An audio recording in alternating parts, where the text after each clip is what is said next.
Greetings, beautiful people. So today's topic is going to be about body shaming. Greetings, my beautiful people. So, Let me take that mess off. Okay, so that was so funny. So we are back. I was out for 2 weeks because I had to take care of a few things, but we are back on regular schedule. Okay, so today's topic is going to be about body shaming. Let me get my notes. So now what is body shaming? So body shaming is speaking negatively about someone's size, their clothes, or their hair. Now, the major points in body shaming. Now, women, we know that our bodies go through many, many metamorphoses. Some of okay, men. This is about women, so you might want to click off. But women, like we go through very different. We go through a lot of changes throughout our body before we ever even reach the age of 18. Like this can be genetics, whether you're um, big or small. Long ago, remember body shaming? Like it's kind of like psychologically. Long ago, women, black women were humiliated in public. Black women used to have to stand up on these boards just for them to be betted on as if they were stock, as if they were cattle. Sometimes their clothes would be just ripped off of them, standing up on, and all these white people looking at them, deciding on their fate, deciding on where they're going to get placed and beat more. Um, the media, the media has also have women competing against, who has the best body and all this stuff. I remember when I was growing up, and I remember an artist, Lil Kim. It kind of started from right there. You had Lil Kim, you had Foxy Brown, but I don't remember them having their bodies augmentated like that, like how it is such a trend now. And I think I'm gonna give y'all two shows since I was out for 2 weeks today. But that's um, that's what I remember. So back in the day, it was kind of like natural beauty was more acceptable. Now it's kind of like a lot of women are jumping on BBLs just to compete with someone else, and they're finding themselves in other health conditions because of these doctors that they're going to. The overall goal is to mess a black woman up in the first place. Even if they didn't have enough money to pay for whatever the BBL, is still people that are neglecting this, that are really taking advantage of people. So, and this all goes back to self love, to loving how your body is. Like, even though we go through a metamorphosis, body changing, just think about a line of mothers. It goes back to mother to mother to mother, and that has accumulated a lot of trauma within our DNA. So maybe your mother's mothers was conscious about her body. Maybe she didn't like how her body was and had and did something about it. So being a mother can transform your life. It can kind of like women, we go through different things. We go through pregnancy. When we have babies, our body changes up. When we go through stress, our bodies changes up. Even when you are in your mother's room, a lot of things that your mom stressed about, a lot of things that your mom worried about, it gets carried on to you. Everything is DNA. Everything is energy. And women, we're very conscious about our bodies. Where some women are really conscious about their bodies. And I remember when I thought at one point, I thought I wanted me old juicy booty, but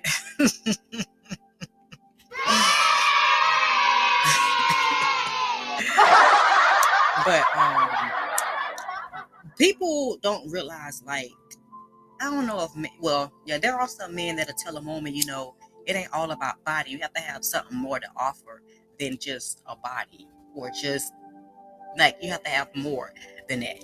Where's the conversation? Where's the juice? Where's the meat? Where's the what can we make out of this? But that's just what we're seeing in this time and this day. We're seeing a lot of things that's just come out the woodwork. So I'll tell you how I started to overcome. I never was body shamed like that, but like when I would tell people, I always been petite since I was young. Always haven't changed. It's not going to change. So when I would tell people, I'm exercising or something, they'll look at me as if I'm not supposed to exercise just because I'm petite, and that's the most craziest thing I've ever heard. It don't matter what side. Now, unless you medically can't move your bones, you can't move your muscles, that's completely different.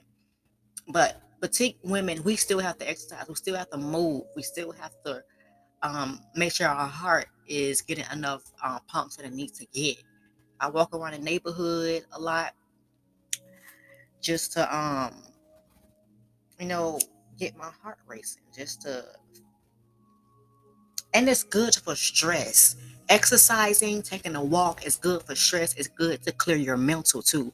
So it's not all about exercising and all of that. But I started doing that. And so but I still exercise. I do yoga and things like that. It's just crazy how people don't expect for you to exercise because you're already petite. That doesn't go hand in hand. Hand in hand. So how I started fixing, now when I had children, they just took my breasts with them. They took them. They are done. And so I'm terrified. I'm not going up under no knife. I don't trust. No, ma'am. That's why I didn't even. I thank God I didn't have to have a C-section. My first daughter, they was trying to say that I was going to have to need a C-section because her heart rate dropped. But the only reason why her freaking heart rate dropped because I was laying on my back. The modern way, how they have women having babies, it's not it's not the right way. Okay. So they had me laying on my back, and um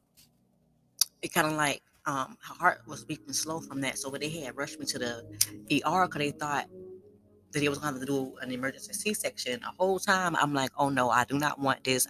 This is the last thing that I wanted.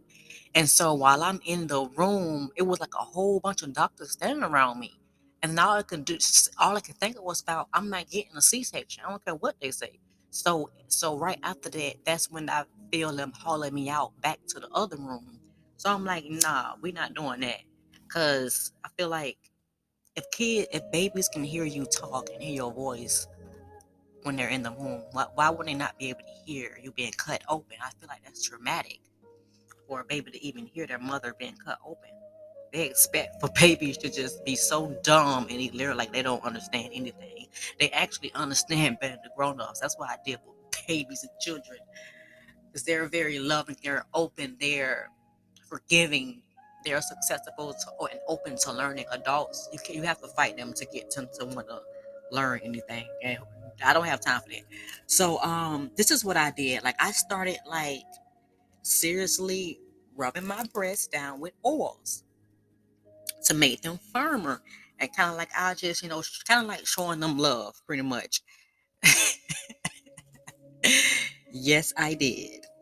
So I started doing that. I started like doing like different exercise techniques for you to be able to grow your booty naturally if you do want a little hump back there.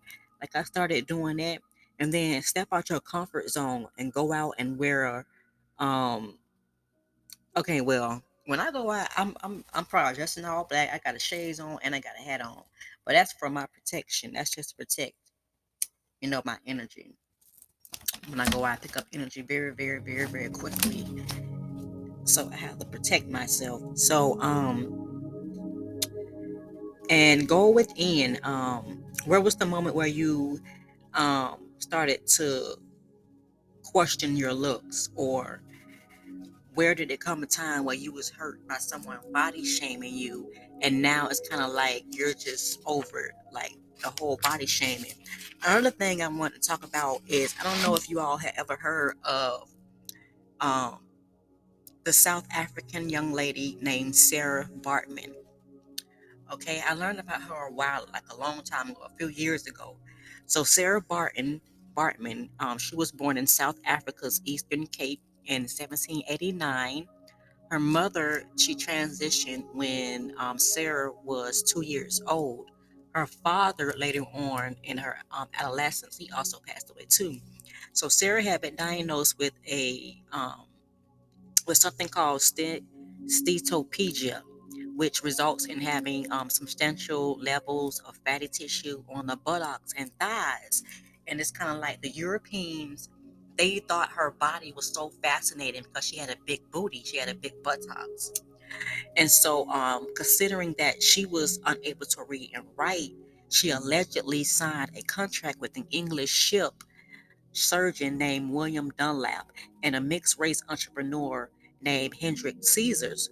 Now, she worked in their households, and they had convinced her to go to Europe on false pretenses. They were so mesmerized by the size of her buttocks that they had her in like European freak shows in London and in Paris. These people were only coming to see her buttocks. They really, like, at that time, you already know it was racism back then. So some people, they'll be with her, they'll look at her, but some of them, they wouldn't stay as long because they don't want to see a black woman, with a body like that. And the fact, white women definitely want to see it because you have all of your men drooling over this black woman. They definitely didn't want to see that. So she would wear skin tight, flesh colored clothing, beads, feathers, and she smoked on the pipe, I guess, during her performances. When these people would come out and see her, there would be private sessions where they were allowed to touch her. They all made fun of her and benefit off of her. They hypersexualization. It was pretty much exploitation. That's pretty much like what's like the hypersexualized in everything. It's in movies, it's in cartoons, it's in music. It's like it's everywhere. It's like even if you decided to be a virgin, like it's like damn, it's everywhere. You have to be a strong will to say, okay, we're not gonna do that. Like seriously, like we're not gonna do that. Like, and then the hypersexualization of children. This Sarah was very extremely young for this to be happening, and for them to like just have her like a freak show. It was just unbelievable because it's the same thing is going on now. Instead of now the whole world can see it because now it's on social media.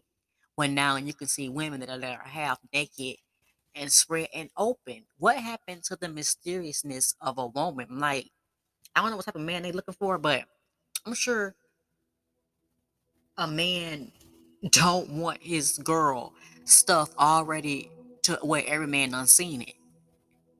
Like, that's different if you're doing like, we know sex sales. That's different for, I'm not even gonna say sex workers, but people who do their personal videos. That's completely different. That's a private sector.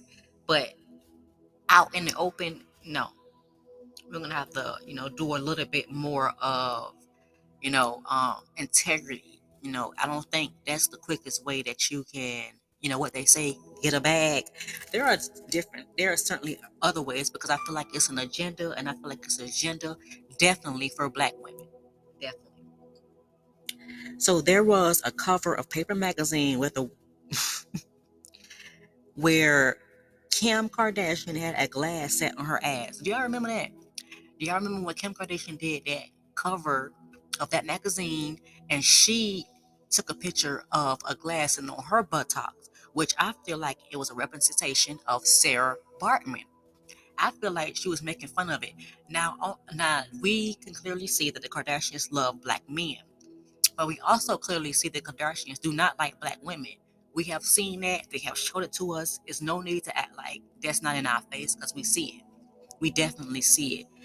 Cause we damn sure don't see no black grandmas with they mixed kids. We don't see that. They don't have just one grandma. They have other grandmothers from their black daddies. So yeah, I would like to do a case study of hypersexualization. So Sarah passed away at the young age of 26. She passed away at 26 on December 29th, 1815. They claim allegedly that the cause was inflammatory and eruptive disease. So George Cuvier danced with Sarah, and he plastered her body before he dissected. He then preserved her skeleton, picked her brain and genitals, placed them in a jar, and displayed them at the Paris Museum of Man. It was on public display until 1974. You got to be out of your cotton picking damn mind if it was okay for him to dissect her body like that, as if she's a science project. Are that what's going on? So is black people science projects now? You putting people body parts in museums? Are we supposed to be okay with that? That's some weird, like, that's crazy. As if she didn't have no family. I don't feel like that's why she passed away. I feel like they was doing other stuff. And I feel like they overused her body, and that's what happened. I don't feel like it was no inflammatory. Maybe it was an inflammatory, all these people touching her and doing other sexual things to her. Because we're not act like these people are not nasty. And during that time, black people did not have that many rights to say what was happening behind closed doors. There's more to this story. I'm going to come back and seriously do like a case study about Sarah Baartmen, because people have completely forgotten how the European uses black people, black women to exploit them, and they're still doing it. It hasn't gone anywhere. They still doing it. They're still doing it. People just have to recognize what's been done. It's not.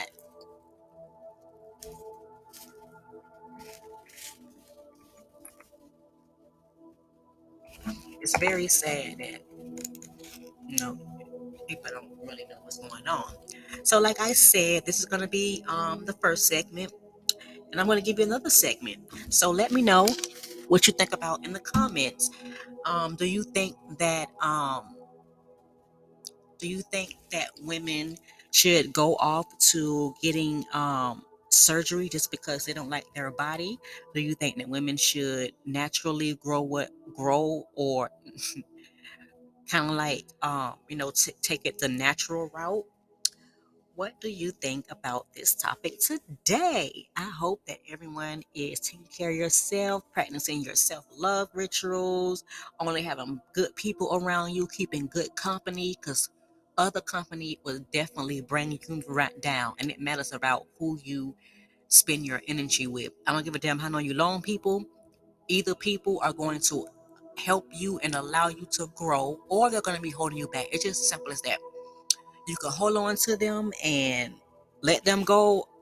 You can either hold on and wait for the universe to construct events to where they're going to take it from you because you can't let go, or you can just let go. Those are the only two choices at this point. So make sure you subscribe, make sure you comment, and until next time, guys and goddesses, peace.